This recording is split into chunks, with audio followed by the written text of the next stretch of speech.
الإقدام يحيا في قلبك، فمكانه هنا على الدوام، لأنه جزء منك.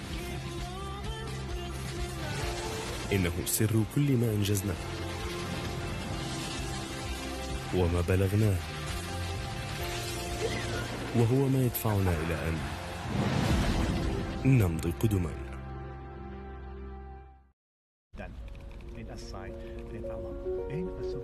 قد بثت الدراسة أن الجلوس أمام البحر تعطي للإنسان طاقة عالية جدا. تلك الطاقة التي أخبر منها جوني ألان، وهو عمدة في كلية ماساتشوستس في بوسطن الأمريكية. الدراسة أثبتت أن الجلوس دائما أمام البحر لمدة تزيد عن ربع ساعة تأتي بنتائج إيجابية ورائعة. عندما تذهب إلى طبيب نفساني هناك أشياء كثيرة ستفعلها.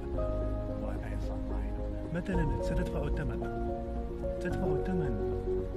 مقابل الجلوس أمام ذلك الطبيب، وربما ستجلس معه نصف ساعة أو ساعة. ستدفع ذلك لا أدري كم، $50 أو $80. إنها أمريكا، دائما إنها أمريكا. لكن عندما يعرف الشخص أن هناك طريقة ما مجانية ربما أفضل من الذهاب إلى الطبيب النفساني.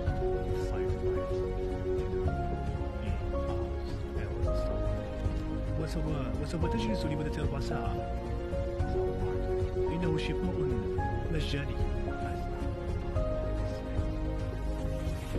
ذلك اليوم عندما جلسنا أنا وصديقي حمزة في المدينة، أو عفوا في مقابل البحر في مدينة تعتبر الأجمل ربما في الجزائر، إنها ولاية جيجل. لقد جلسنا في جزيرة في زيامة منصورية. إنها ساحرة جدا. إنها تابعة للميناء الصيدي التابع لميناء الصيد البحري للولاية. شكرا لكم.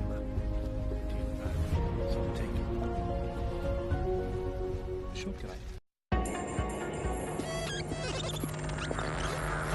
كل يوم يجعلنا هذا العالم المعقد من حولنا نتساءل: لماذا؟ كيف؟ وما كل تلك الأشياء؟ لتحصلوا على إجابات لبعض من هذه الأسئلة المحيرة، انضموا إلينا في نات جيو العلم كل ثلاثاء على ناشونال جيوغرافيك أبو ظبي.